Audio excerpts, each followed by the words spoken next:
রাষ্ট্রপতি কর্তৃক প্রণীত 13/11/2025 জুলাই জাতীয় সনদ সংবিধান সংস্কার বাস্তবায়ন আদেশ কেন অবৈধ হবে না সেই মর্মে 4 সপ্তাহের মধ্যে রুল দিতে বলেছে।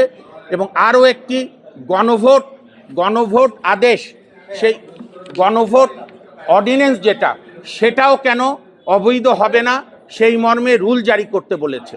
অর্থাৎ এর মধ্য দিয়ে জুলাই বাস্তবায়ন সংস্কার আদেশ এবং গণভোট সুপ্রিম কোর্টের বিচারাধীন বিষয় হয়ে গেল।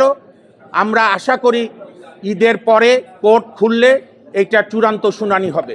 এবং আমাদের মূল গ্রাউন্ড ছিল যে রাষ্ট্রপতি যে অধিকার বলে অর্ডিন্যান্সটা করেছে গণভোটের, সেটা হচ্ছে আমাদের সংবিধানের 93 অনুচ্ছেদে।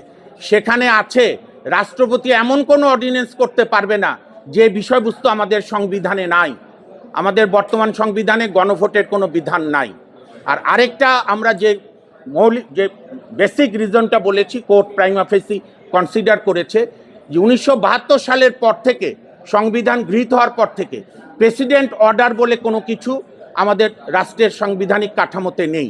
কাজে দুটি কেন ইলিগাল হবে না এই মর্মে রুল দিয়েছে এবং এই দুইটি বিষয় এখন সর্বোচ্চ আদালতে বিচারাধীন। আমরা জুলাই সংস্কার এই অধ্যাদেশ চ্যালেঞ্জ করার বা আদেশ চ্যালেঞ্জ করার বেসিক গ্রাউন্ড ছিল যে ওনারা ভবিষ্যৎ সংসদকে হাত পা বেঁধে দিয়েছিল, এইটা করতেই হবে। তা আমরা সেই ভুলে করব না।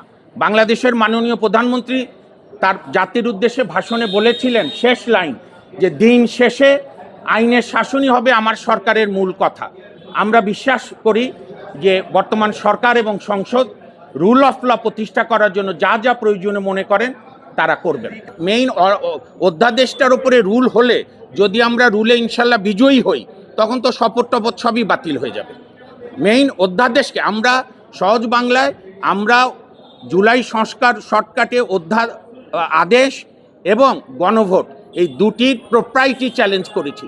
এই দুইটি সংবিধানের সঙ্গে সাংঘর্ষিক, কারণ বিগত সরকার 106 অনুচ্ছেদে সুপ্রিম কোর্টের অ্যাডভাইস নিয়ে 8ই আগস্ট তারা সাংবিধানিকভাবে ওত নিয়েছে।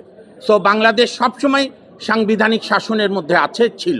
নির্বাচন আমাদের সংসদীয় গণতন্ত্রে, নির্বাচন যে কোনো সময় হতে পারে। আপনারা অবগত আছেন, বিশ্বের বহু গণতান্ত্রিক দেশে মধ্যবর্তী নির্বাচন হয়, 2 বছর পর হয়। রাষ্ট্রপতি মনে করে সংসদ ভেঙে দেওয়া দরকার। এইখানে পৃথিবীর কোনো সংবিধানে, আমি একজন সাংবিধানিক আইনের ছাত্র হিসাবে, কোনো সংবিধানে আমি দেখিনি যে কোনো দেশের প্রধানমন্ত্রী পালিয়ে গেলে সেই দেশে কি হয়। তাহলে একটি প্রশ্ন থেকে যায় যে গণ অভ্যুত্থান তো হয়েছিল, তো সেই গণ অভ্যুত্থানটা তো সংবিধানের আছে কিনা, আমার এই প্রশ্নটার উত্তর আপনি দেবেন। পরবর্তীতে গণ অভ্যুত্থানের যে ম্যান্ডেট নিয়ে সরকার এসেছে, তারা তো সেই ম্যান্ডেট নিয়ে এসেছে যে সংস্কারের, তাহলে সেই বিষয়টা কি হবে? আপনার সুন্দর প্রশ্নের জন্য ধন্যবাদ। গণ আন্দোলন, গণ অভ্যুত্থান জুলাইতেই প্রথম না। আমরা আমাদের ছাত্র জীবনে 90 তো গণ অভ্যুত্থান করেছি। সংবিধানে নেই না, সেটা না থাকলেও জনতার আন্দোলনে পরে সেটাকে রেটিফাই করেছে। আরেকটা বিষয় আমরা ক্লিয়ার করে দেই, আমি একজন আইনজীবী হিসাবে এবং আমাদের রিট পিটিশনার, আমরা কোনো অবস্থাতেই সংস্কারের বিরুদ্ধে না। আমরা পর্যাপ্ত সংস্কার চাই, সংবিধানের, গণমাধ্যমের, বিচার বিভাগের, নির্বাহী বিভাগ, পুলিশ, কিন্তু সেটি হতে হবে বৈধ আইনি কাঠামোর মধ্যে, নাহলে সবই ভেস্তে যাবে। এবং নির্বাচনের সঙ্গে এর কোনো দ্বন্দ্ব নেই। আমরা অন্তর্বর্তী সরকারকেও চ্যালেঞ্জ করি, তারা তো সংবিধানের 106 প্রধান আপিল বিভাগের অ্যাডভাইস নিয়ে ওত নিয়েছে সংবিধান রক্ষা করবে। আমরা সেটাকেই এগিয়ে নিয়ে আসলাম।